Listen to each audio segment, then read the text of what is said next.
오늘 우리에게 주시는 하나님의 음성은 요한복음 1장 29절 말씀 보겠습니다. 요한복음 1장 29절 제가 읽겠습니다. 요한복음 1장 29절입니다. 이튿날 요한이 예수께서 자기에게 나오심을 보고 이르되 보라 세상 죄를 지고 가는 하나님의 어린 양이로다. 아멘. 아멘. 비록 일면식이 없다 할지라도 우리 주위에서 무거운 짐을 짊어지고 허덕이는 사람들을 우리가 목격한다면 우리의 판단에 따라서 그의 목적지가 어디인지 모르지만 어느 정도까지는 대신 짊어져 줄 수 있는 용의가 우리 모두에게 있습니다. 시간만 허락된다면 마음의 상처로 눈물을 흘리며 고통받고 있는 사람들의 그 하소연을 우리가 덜어줌으로써 마음의 상처를 어느 정도 경감시켜 줄 수가 있습니다. 그러나 우리가 아무리 용의가 있고 시간적인 여유가 있다 할지라도 대신 짊어져 줄 수 있는, 덜어줄 수 있는 그런 짐이 없다는 것입니다. 그런 짐들이 많이 있죠. 그 짐 중에 하나가 바로 마음의 짐입니다. 이 마음의 짐은 곧 영혼의 짐이고 영혼의 짐은 곧 죄의 짐인 것입니다.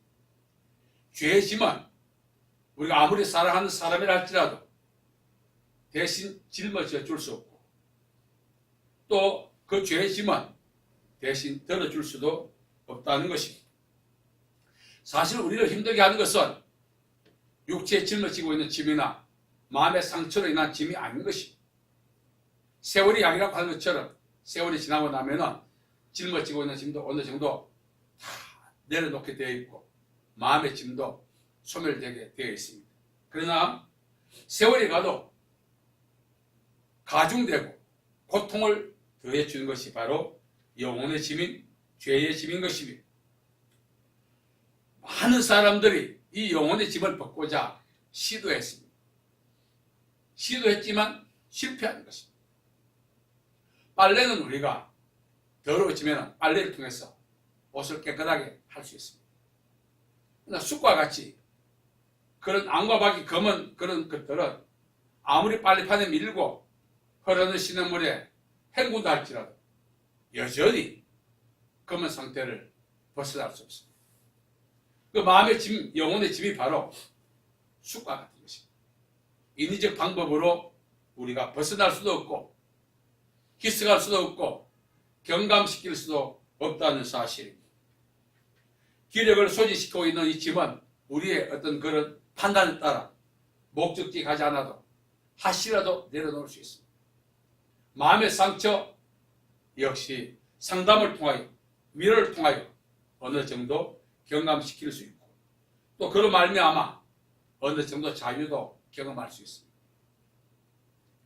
그러나 아무리 우리가 주변 사람의 도움을 받고 그들의 조력을 통해 마음의 상처를 치유받으려 노력하지만 영혼의 짐만큼은 불가능하다는 것을 성경이 말합니다. 시편 6편 6절에 이렇게 말합니다. 내가 간식함으로 피곤하여 밤마다 눈물로 내 침상을 띄우며 내 요를 적신하여 영혼의 짐, 죄의 짐 이걸 해결하지 못해서 이 시편 기자는 밤마다 울고 울었다는 것입니다. 물론 이것은 회개를 동반한 행동이기도 합니다만 자연적 행동으로 볼 때는 자의적 방법으로, 인위적 방법으로 영혼의 짐에서 벗어날 수가 없다는 사실을 이야기합니다. 아무리 많이 주변 사람의 도움을 받아도 위로를 받아도 죄의 짐은 경감할 수 없고 벗어날 수가 없다는 사실을 성경은 이야기합니다. 그래서 바울이 말하죠. 나는 공고한 사람이로다. 늪에 빠진 사람이 늪에서 나오기 위해서 몸부림치면 더 깊은 늪에 빠지듯이 영혼의 집에서 벗어나오자 시도할수록 그 횟수가 증가할수록 더 10년 깊은 곳으로 빠지고 있는 자신의 모습을 바울은 발견했던 것입니다. 자, 그렇다면 우리가 이 영혼의 집에서 어떻게 하면 벗어날 수 있는가? 무엇을 어떻게 해야 할 것인가? 오늘 말씀에 보면은 세례 요한이 예수께서 자신에게 나오시는 것을 보고 성령의 감동함을 입어 사람들에게 증거했습니다. 보라, 세상 죄를 지고 가는 하나님의 어린 양이다. 누군가 영혼의 짐을 대신 짊어져 줄 때 자유할 수 있는데, 그 영혼의 짐을 대신 져 줄 수 있는 유일한 분이 하나님의 아들이신 어린 양 예수시라는 것을 이 세례 요한이 증거하고 있습니다. 많은 사람들이 마음의 집에서 벗어나오고자, 영혼의 집에서 벗어나오고자, 죄의 집에서 벗어나오고자 시도했지만 실패한 것입니다. 세상에 많은 종교가 일어났고 소멸되었습니다. 종교의 궁극적 목적이 무엇입니까? 영혼의 짐에서 벗어나고자 하는 몸부림의 산물이었습니다. 생성되고 소멸된 것은 바로 그러한 종교들이 영혼의 짐을 벗길 수 있는 힘이 없다는 것을 이야기합니다. 하나님은 영혼의 집에서 인간을 벗어나게 하시기를 여자의 호소를 통해서 뱀의 머리를 상하게 하시겠다 했습니다. 왜냐하면 우리에게 영혼의 짐을 짊어지게 만든 그 원흉이 바로 마귀입니다. 원인을 치유해야 정상이 없어진다는 말이 있습니다. 근본 원인을 해결하지 않으면 정상은 진정 국민을 보이지만 다시 한 번 더 강세를 보이게 마련인 것입니다. 그래서 영혼의 짐에서 벗어나려면 영혼의 짐인 죄를 처리해야 하고, 이 죄를 촉발시킨 그 원흉 마귀를 멸해야만 가능하다는 것입니다. 예수님께서 세상에 오신 목적은 마귀의 일을 멸하러 오셨다고 말합니다. 근본 원인인 죄의 원흉 마귀를 멸하지 않고 또 그 마귀의 촉발을 받아 죄를 범한 우리가 회개하지 않는다면 이 죄에서 벗어날 수가 없는 것입니다. 오라 우리가 서로 변론하자. 너희 죄가 주홍 같을지라도 눈과 같이 이어질 것이요 진홍같이 붉을지라도 양털같이 되리라. 하나님이 초청의 귀를 열고 초청에 응답한 자만이 영혼의 죄에서 벗어날 수가 있는 것입니다. 하나님의 초청이 무엇입니까? 주 예수를 믿어라. 그러면 너와 내 가족이 구원을 얻으려. 이 구원은 죄사함 다 포함되어 있는 것입니다. 하나님께서 인생을 그 죄의 짐에서 벗어나게 만드시기로 하죠. 여자의 후손 예수 그리스도를 세상에 보내신 것입니다. 사도들 역시 마찬가지. 예수 그리스도와 무관한 상태에서 수많은 종교적 의식, 도덕, 윤리가 강세를 보인다 할지라도 그러한 방법으로는 영혼의 짐에서 자유할 수가 없는 것입니다. 중요한 사실은 여자의 후손을 통해서 예수 그리스도를 통해서 하나님이 인간이 고통의 원인이 되는 죄를 처리하고자 하신 거죠. 마귀는 이 사실을 알았어요. 왜? 하나님께 직접 들었으니까. 그래서 마귀는 여자의 후손이 이 땅에 오는 것을 막는 것이, 저지하는 것이, 자기도 살고 하던 짓도 계속하고, 어떻게 하든지 마귀의 최후의 목적이 뭡니까? 여자의 후손이 이 땅에 오는 것을 저지하는 것입니다. 또 실제적인 여자의 후손 예수께서 오셨을 때 마귀가 어떻게 했습니까? 십자가에 달리게 한 거죠. 그 마귀의 목적이었어요. 마귀의 최대 목적은 여자의 후손과의 전쟁인 것입니다. 그 여자의 후손이 이 세상에 올 때 자기 역할과 모든 것은 끝나게 됩니다. 예수님이 그라사에 진입하기 전에 풍랑을 통해서 군대 귀신이 그라사에 진입해서 방해하지 않습니까? 그라사는 축소된 세상입니다. 풍랑한 마귀가 예수 그리스도께서 이 땅에 오신 것을 방해했던 모든 책략 상황이 포함되어 있는 것입니다. 그러나 예수님은 그 풍랑을 돌파하시고 그라사에 가셔서 군대 귀신 달린 자를 자유케 하고 군대 귀신을 내쫓았습니다. 이 내용이 그라사에 국한되어 있지만 예수님이 세상에 오신 목적을 우리에게 설명하고 있고 예수님이 세상에 오신 것을 그 어떤 것도 방해할 수 없다는 것을 우리에게 설명하고 있는 것입니다. 그러나 마귀는 할 수 있다면 여자의 후손이 이 땅에 온 것을 저지하고 회방하고 그것이 마귀의 목적이었던 거죠. 자, 마귀는 여자의 후손이 땅에 오면 어떻게 되죠? 더 이상 세상에 임금노를 못하고 사람을 하여금 죄를 촉발하여 하나님께 반항하고 저항하게 하지 못하는 거예요. 마귀는 사람에게 죄를 촉발하는 이유는 인간만이 하나님의 형상을 닮은 존재 아닙니까? 그래서 하나님에게 모멸감을 주고 하나님을 대적하게 만들고 하나님의 영광을 거스르고자 하는 것이 마귀의 목적이죠. 그래서 마귀는 인간을 대리인으로 세웠어요. 하나님과의 관계 속에 불화를 심었던 것입니다. 이미 자기는 실패해서 세상에 쫓겨왔습니다. 이제 남은 한 가지 방법은 하나님의 형상 닮은 인간에게 죄를 범해서 하나님과 원수되게 하는 것입니다. 그런데 하나님은 그걸 원치 않았습니다. 그래서 인간을 구원하기로 하신 거죠. 그 목적이 뭐죠? 여자의 후손을 세상에 보내신 것입니다. 그 여자의 후손이 곧 예수 그리스도십니다. 예수님이 세상에 올 때 세상이 영접하지 않았고 부인했고 거부했습니다. 그러나 오늘 세례 요한은 세상 사람들 앞에 선포합니다. 세상 죄를 지고 가는 하나님의 어린 양이로. 자, 중요한 것은 하나님의 계획이 여자의 후손을 세상에 보내서 인간의 죄를 처리하고자 하신 하나님의 위대한 목적이 있었습니다. 마귀는 그 목적을 알고 저지하기 시작합니다. 첫째는 아벨의 죽음이죠. 이 아벨의 죽음은 사실은 가인이 자기의 제사를 하나님이 받지 않는 데 대한 개인적 분노에서 출발한 것입니다. 그런데 마귀는 이걸 알고 있었어요. 그래서 여자의 후손이 행여 아벨을 통해서 올 것 같다는 그런 자기 확신에 사로잡혔어. 아벨을 처리하는 것이 여자의 후손이 세상의 것을 저지하는 최고의 방법이었거든요. 그래서 가인의 분노를 이용해서 아벨을 죽이게 하신 것입니다. 그러나 마귀의 계산은 틀린 거죠. 하나님의 셋을 주셨죠. 경건한 후손. 두 번째는 애굽왕 바로의 산하 정책입니다. 이스라엘민족들이 애굽에 갔을 때 번성했어요. 그런데 바로는 굴러온 돌이 박힌 돌 뺀다는 그런 두려움 때문에 놔두면 큰일 나겠다. 이것들 놔두다가는 언젠가는 이 나라를 떠나게 될 것이고 떠나게 되면 이 값싼 노동력을 획득할 수 있는 방법이 없다 보니까 이스라엘 민족들을 이제는 이 담보, 볼보를 잡기 위해서는 사냥이를 다 죽인 것입니다.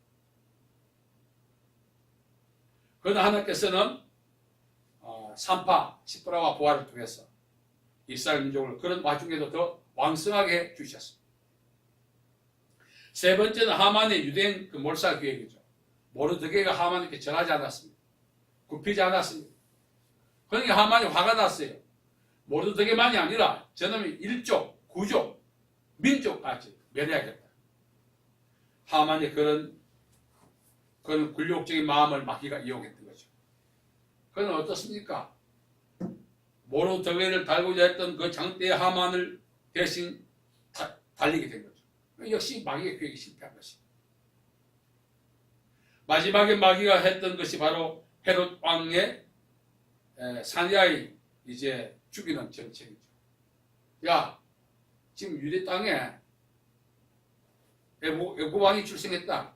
얼마나 자존심이 상했겠어. 헤롯은 자기의 왕권을 강화하기 위해서 2살 아래 사냐이를 다 죽였습니다. 그러나 예수님께서는 부모인 요셉과 마리아가 애굽으로 잠시 피신해 있었습니다. 참화를 면하게 된 거죠. 이뿐만 아닙니다. 이스라엘 민족이 이방인들이 전쟁하고 침략하고 하는 모든 것들이 그 여자의 후손이 세상에 오는 것을 방해하고자 했던 마귀의 배후의 전략이 있었던 것입니다. 그런 여러 가지 역사적 사건을 통해서도 예수님은 세상에 오신 것입니다.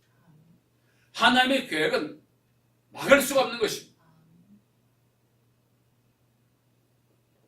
예수님께서 세례 요한 앞에 와서 세상 죄를 지고 가는 하나님의 어린 양, 단순한 말 같지만 이 말이 세상에 전파되기 위해서 아벨의 죽음이 있었죠. 바로왕의 산하 정책이 있었죠. 하만의 유대인 몰살 계획이 있었죠. 헤롯의 두산 이하 사내의 주기 그 안에 모든 전쟁들 후손의 것을 저지하고자 했지만 실패한 것입니다.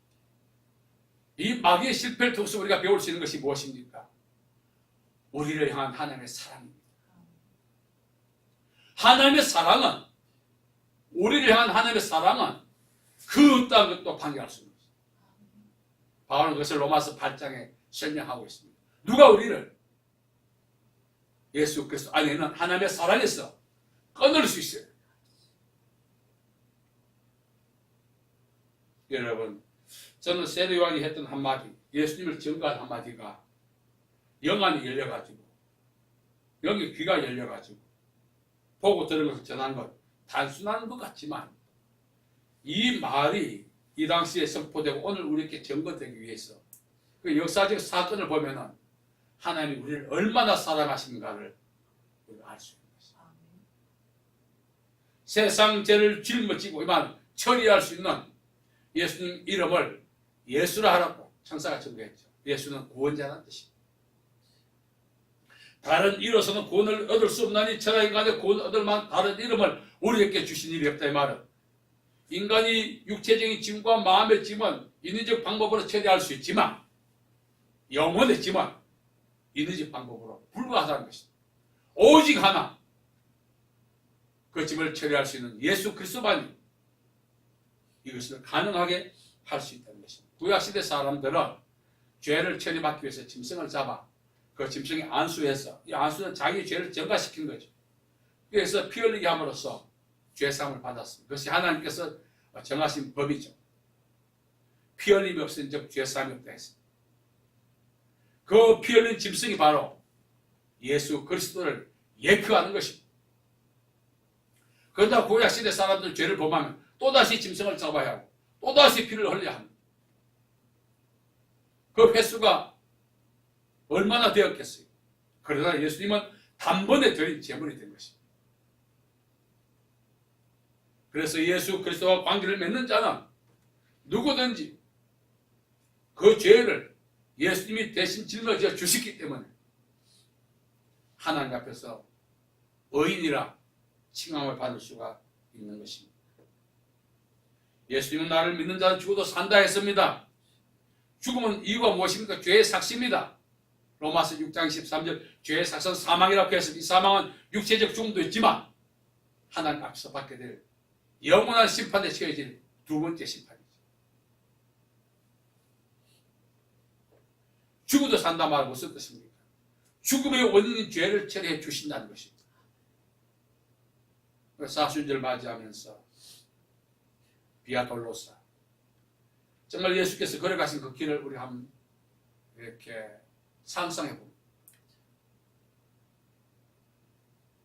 수많은 마귀의 방해가 있었지만 그 방해도 무관하게 예수님은 세상에 오신 것이 누구를 위해서? 나의 죄를 치료해 주시기 위해서. 만일 우리가 아무리 자녀지만 부모의 한계가 있어요. 능력의 한계. 처리해 줄 수 있는 능력의 한계가 있어요. 경제적인 것 어떤 부모들은 자기 장기를 팔아서 자녀에게 도와준 부모들 이야기하고 눈물을 흘렸습니다. 내가 할 수 있는 이거밖에 없습니다, 목사님. 하면서 신장을 하나 팔아서 자식 주다. 가진 것이 없다 보니까. 때는 부모가 죽으면서 자기의 오장육부를 자기 모든 장기를 적출해서 그 비용을 자녀에게 줄 수 있어요.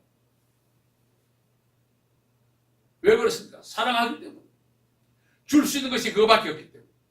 그러나 아무리 사랑하고 주고 싶은 게 있어도 해결해 줄 수 있는 것이 자녀의 죄의 문제.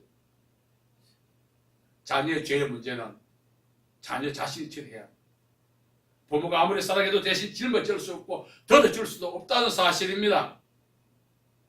그러나 자녀의 죄의 문제든 나의 죄의 문제든 예수님은 이것을 해결하실 수 있는 것입니다. 이 사실을 요한이 전하는 사람은 이해가 부족한 거죠. 구약 시대부터 피 흘렸던 그 짐승이 바로 예수 그리스도의 모형이고 그 실체가 예수님이시라는 사실을 증거하지만 귀가 열리지 않고 눈이 열리지 않고 이 지각이 열리지 않고 어떻게 알겠어요? 그게 열렸더라면 바라바를 놔두고 예수를 못 박으라 하지 않습니다.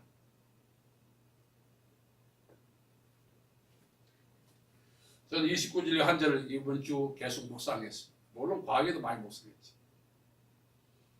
요한이 짧은 이 말이 세상에 전파되기 위한 역사적 사건과 과정을 살펴봅니다. 하나님이 나에게 이 말씀을 듣게 하시고자, 물론 당시에 세례요 주변에 있던 사람들에게 하신 말씀이지만 오늘 나에게 이 말씀을 듣도록 하시고자 하나님이 얼마나 사랑의 은혜를 베풀어 주십니까? 수많은 마귀의 저항에도 불구하고 예수님을 세상에 보내신 그 사랑에 대한 은혜를 우리가 기억해야 되는 것입니다. 피 흘림이 없은 적 죄사함이 없다. 피가 죄를 속한다. 예수님이 나를 위하여 피 흘리시고자 나의 죄를 대신 짊어져 주시기 위해서 세상에 오신 그 은혜와 사랑을 우리는 기억해야 하는 것입니다. 세례 요한이 증거합니다. 보라! 세상 죄를 지고 가는 하나님의 어린 양이다. 이 음성에 아멘할 수 있는 사람 당시 아무도 없었어. 그래서 십자가에 못 박으라고 소리쳤다는 거죠.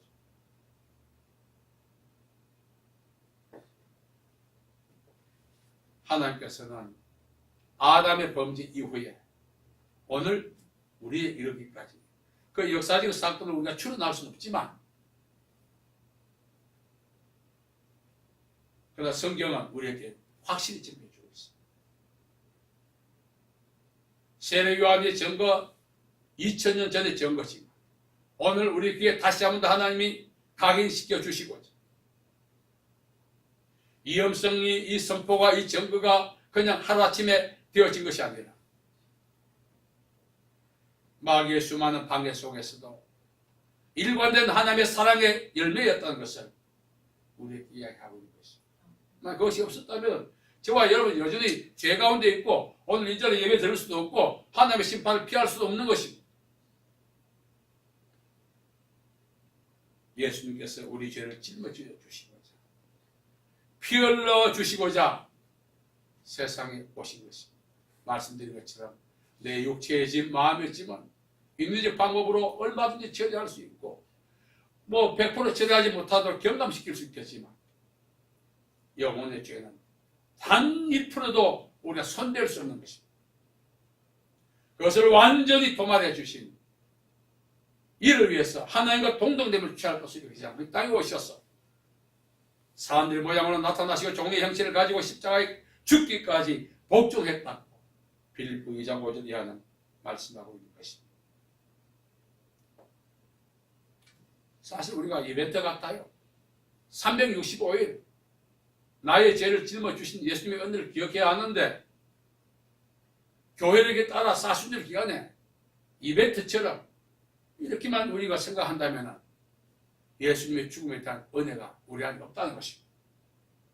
사순절뿐만 아니라 하루 24시간 1년 360일 내가 예수님을 만난 이후에 하나님이 나를 부르신 이 땅의 삶이 마감되는 그날까지 이 세례 요한의 증거가 우리 귓줄에 늘 맴돌고 그 감격이 우리 안에서 역사해야 신앙생활을 할 수 있습니다.